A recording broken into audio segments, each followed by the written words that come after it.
You are about to learn one of the biggest secrets in the history of the world. It's a secret that has huge effects for everyone who lives on this planet. Most people can feel deep down that something isn't quite right with the world economy, but few know what it is. Gone are the days where a family can survive on just one paycheck. Every day it seems things are more and more out of control, yet only 1 in a million understand why. You are about to discover the system that is ultimately responsible for most of the inequality in our world today. The powers that be do not want you to know about this, as this system is what has kept them at the top of the financial food chain for the last 100 years. Learning this will change your life because it'll change the choices that you make. If enough people learn it, it'll change the world because it'll change the system. For this is the biggest hidden secret of money.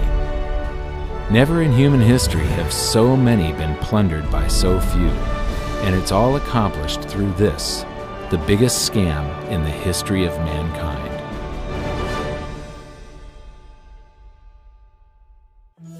They say that money doesn't grow on trees, but the truth is that the modern banking system creates currency far faster than trees can grow. Most people don't have a clue how currency is created. Economists and bankers make it sound so complex that people think they can't understand it. But I'm going to strip our monetary system down to its essence so that you can see the scam behind the curtain and just how it affects you.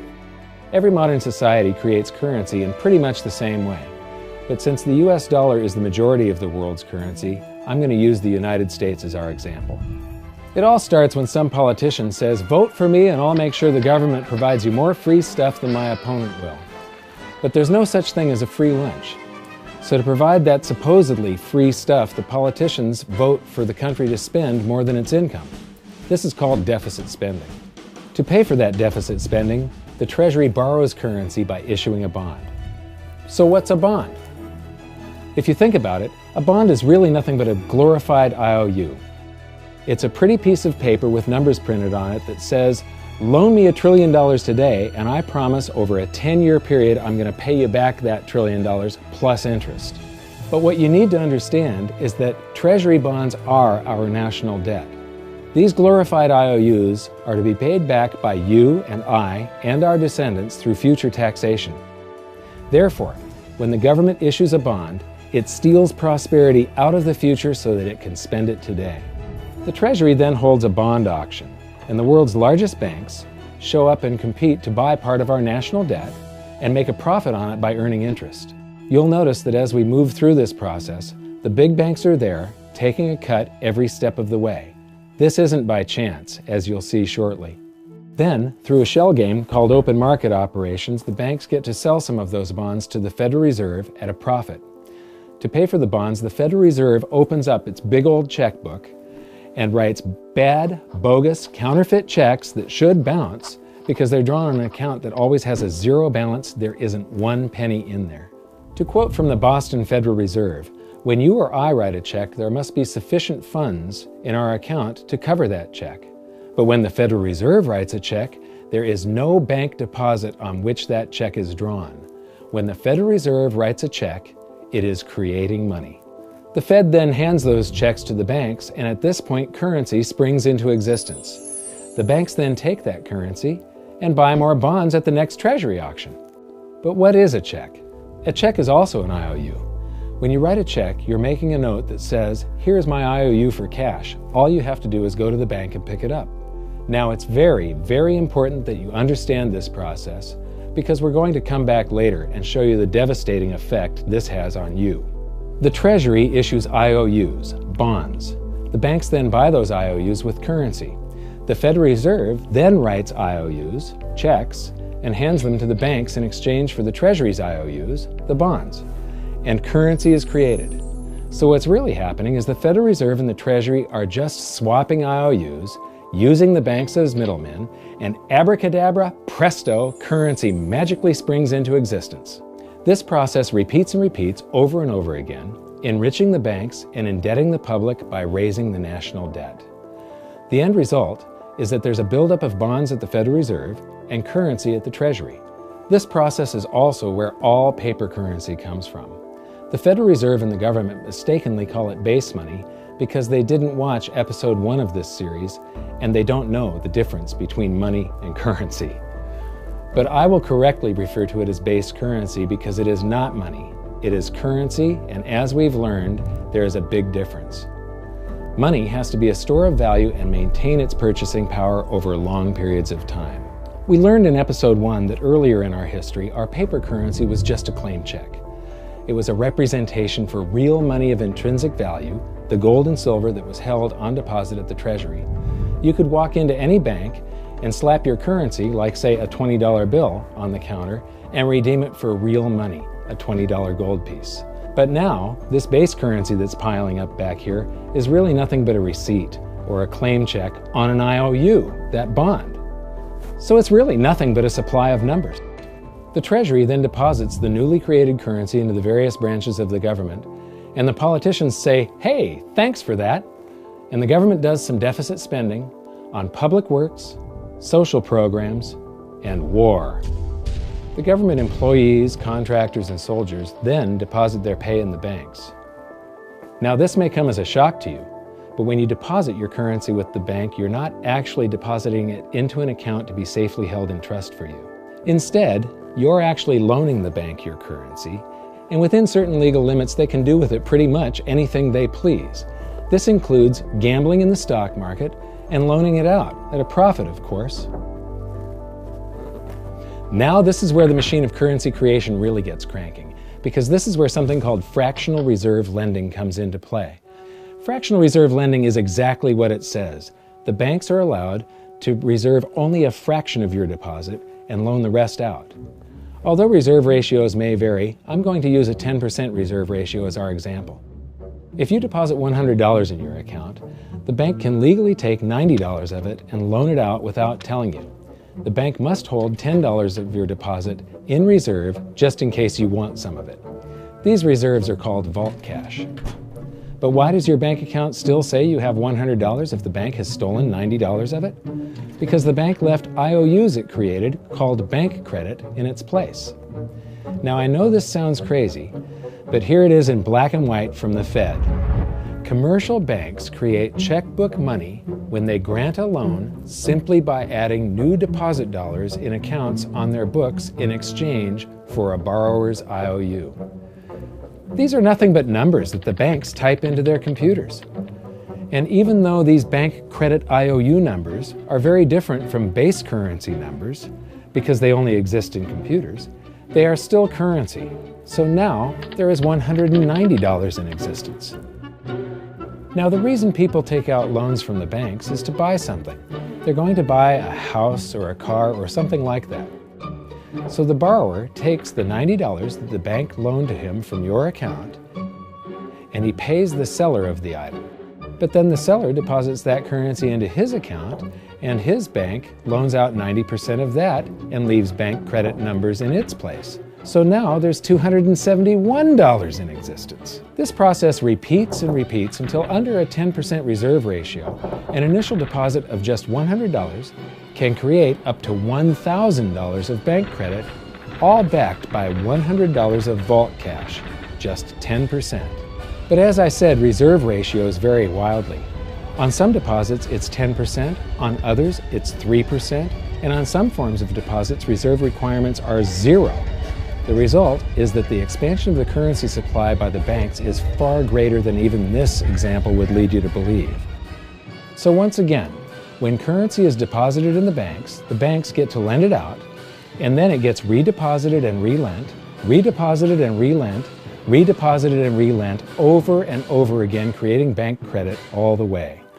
This is where the vast majority of our currency supply comes from. In fact, 92 to 96% of all currency in existence is created not by the government, but here in the banking system. Now, massive amounts of currency spewing into society may at first sound like a fun idea. That is, until you remember one of the most important hidden secrets of money from episode 1, that the prices of everyday goods and services act as a sponge on an expanding currency supply. The more currency we have, the more prices rise. This is where inflation comes from. The true definition of inflation is an expansion of the currency supply. Rising prices are merely the symptom. So our entire currency supply is nothing but a couple of bucks whipped up in this hocus-pocus scam where the Treasury and the Federal Reserve swap glorified IOUs, and a bunch of numbers that the banks just type into their computers. That's it. That's our entire currency supply. It's nothing but a supply of numbers. Some of them printed, most of them typed, and there is nothing else. But if you thought that was crazy, get ready to enter the twilight zone of modern economics. We work for some of that currency supply. True wealth is your time, but we trade away moments of our lives, hour by hour, day by day, and year by year, for numbers that somebody printed on pieces of paper or just typed into a computer. Now those numbers represent our blood, sweat, tears, labor, ideas, and talent. We are what gives the currency its value. But here comes the really cruel joke. We work hard so that we can save some of that currency, so that we can pay the tax collector. In the United States, it's known as the IRS. They then turn it over to the Treasury so that the Treasury can pay the principal plus interest on that bond that the Federal Reserve bought with a check drawn on an account that has nothing in it. Now let's do a recap on this section, because this is where the system begins to rob you and I on a massive scale. Much of our taxes are not used for schools, roads, and public services, but to pay interest on bonds that the Federal Reserve bought with a check drawn on an account that has nothing in it. The Federal Reserve is committing fraud. But here's one of the biggest secrets of them all. Before the establishment of the Federal Reserve, there was no need for personal income tax. The Federal Reserve was created in 1913, and that very same year, the Constitution was amended to allow income tax. Do you really think this was just a coincidence? Ask yourself how much income tax you've paid over your lifetime. Much of it has been silently siphoned away into the hands of those who own the system. Yes, this system has owners. Who they are is an even bigger secret that we'll get to shortly. But first, we need to understand the mumbo-jumbo of the so-called debt ceiling. It's all based on a huge paradox. There was interest due on that bond, and there was interest due on every one of those loans that the banks made. That means that there is interest due on every dollar in existence. Let me ask you something. If you borrow the very first dollar into existence, and that's the only dollar that exists on the planet, but you promise to pay it back plus another dollar's worth of interest, where do you get the second dollar to pay the interest? The answer is that you have to borrow that one into existence and promise to pay it back with interest as well. So now there are $2 in existence, but you owe $4, and so on and so on. The result is there's never enough currency to pay the debt. There is always more debt in the system than there is currency in existence to pay the debt. Therefore, the whole system is impossible. It is finite. It will come to an end one day. What would happen if the government stopped borrowing to do deficit spending? Are the payments on those treasury bonds going to stop? What would happen if the public stopped borrowing and going deeper into debt? Are your house and car payments going to stop? No.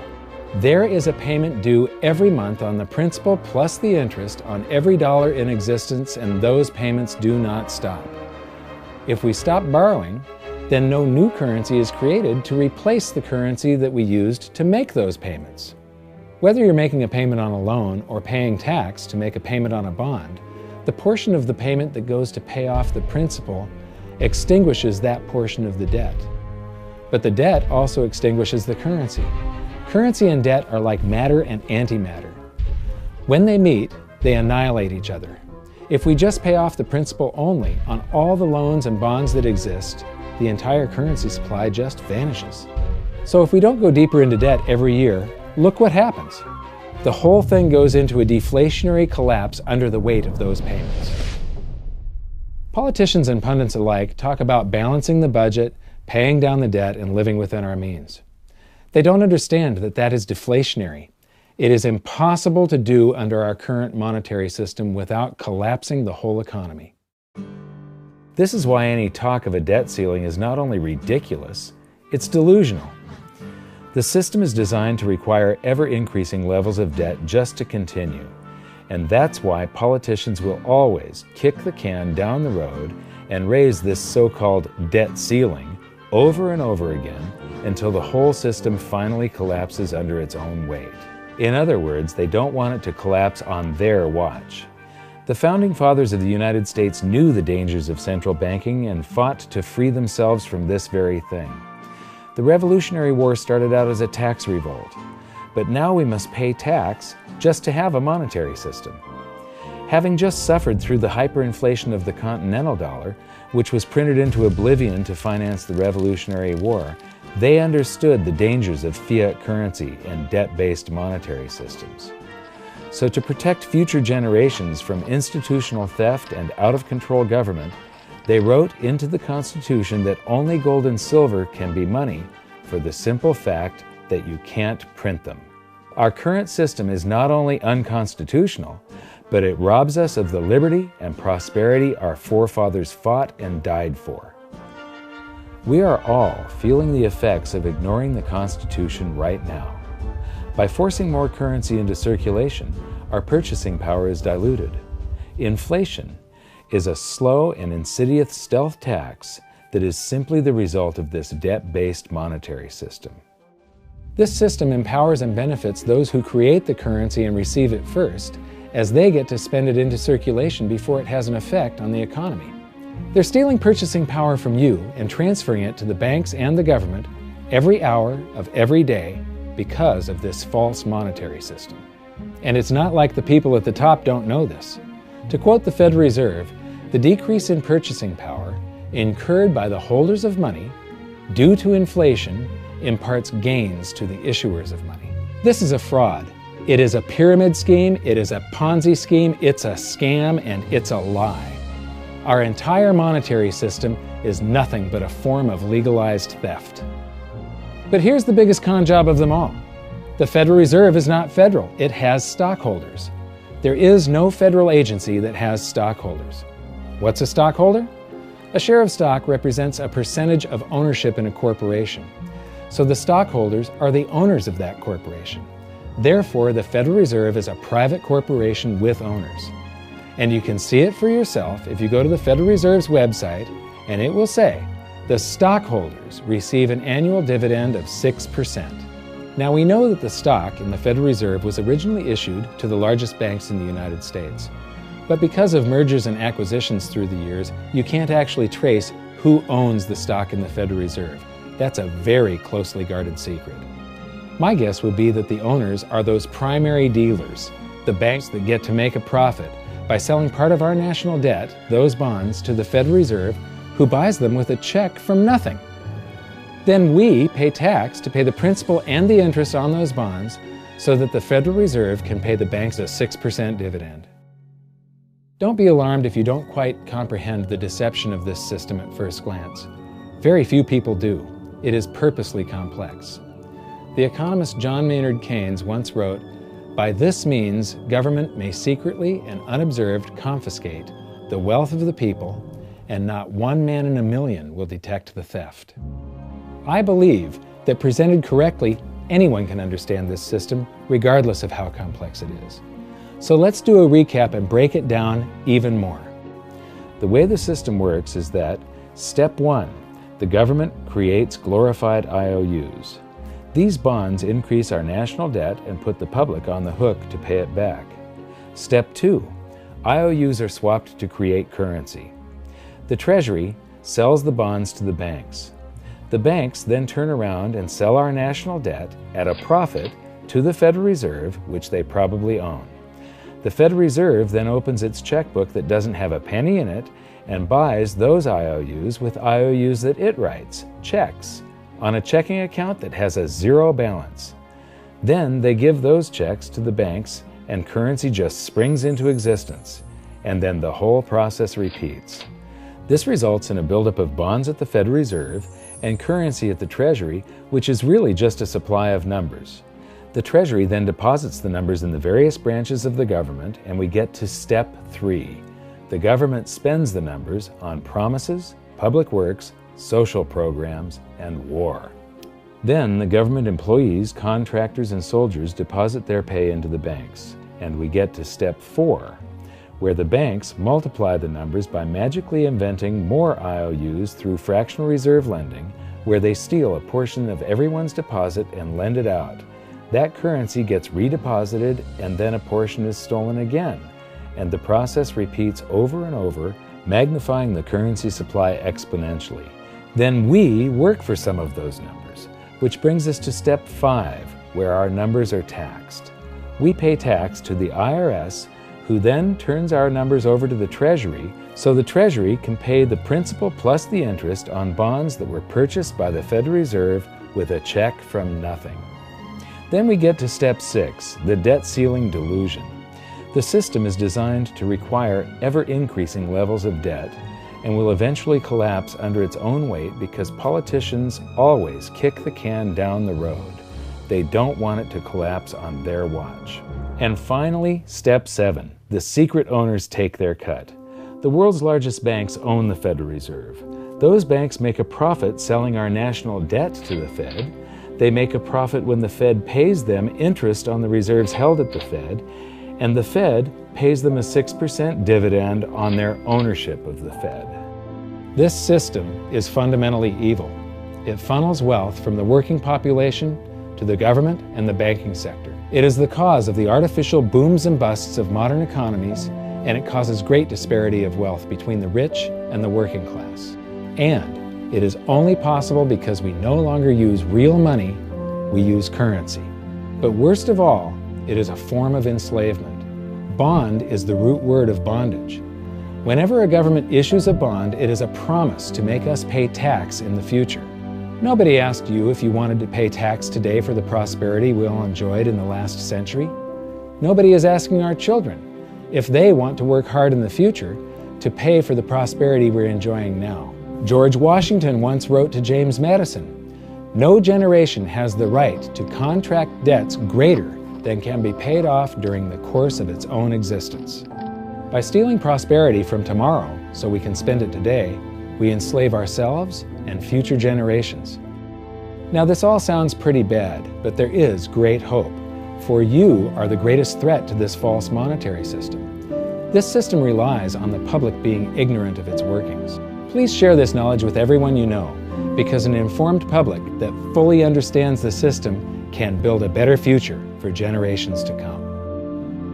And now I leave you with this quote, widely attributed to a former director of the Bank of England. The modern banking system manufactures money out of nothing. The process is perhaps the most astounding piece of sleight of hand that was ever invented. Banking was conceived in inequity and born in sin. Bankers own the earth. Take it away from them, but leave them the power to create money and control credit, and with the flick of a pen, they will create enough money to buy it back again. But if you want to continue as the slaves of bankers and pay the cost of your own slavery, let them continue to create money and to control credit. This is the Federal Reserve in Washington, D.C. It's located on Constitution Street, and that is just as much of a joke as the New York Fed being located on Liberty Street.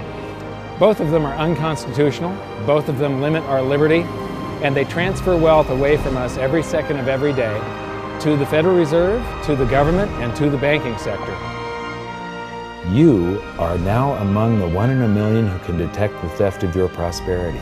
So the big question is, what can you do about it? 1. Watch this video until you can describe and teach it to others. Those who understand this system can make preparations for its unavoidable collapse and protect themselves. History shows that those who don't will probably be wiped out. 2. Share this video with everyone, especially those you care about. All it takes is a mouse click or two to get this message in front of millions. Post this video on Facebook, tweet it, email it to loved ones. Please share it wherever you can. 3. Join the conversation. The current world monetary system is based on a 300-year-old design meant to enrich a few at the expense of the many. There must be a better way. At hiddensecretsofmoney.com, we've created an open-source platform for the design and development of a new world monetary system. We're calling on every economist, every student, every college, every bright mind, and anyone who cares to join the discussion. In educating ourselves and each other, we can prevent the further loss of our freedoms and maybe, just maybe, win some of them back.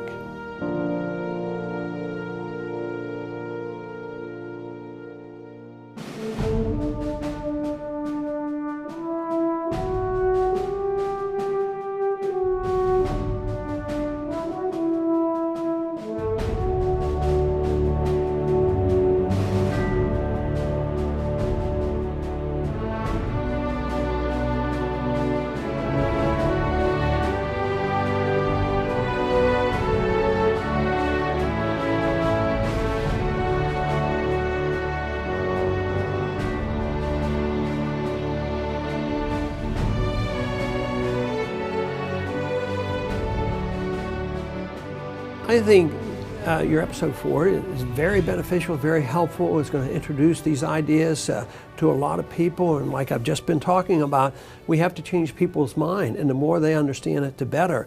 And I think we're at this point now where more people in the last several years, 4 or 5 years, have thought about the Fed than they ever have in the previous 95 years. So I think an explanation and diagrams to show it is very helpful, because quite frankly, they're not going to get it in their grade school, they're not going to get it in their high schools, they're not going to get it in college unless they're in a very rare circumstance to understand how this works. You know, for years before I got involved in really studying gold and some of the things I write and talk about today, I was a monetary economist for decades. You know, in your video, you talk about the primary dealers.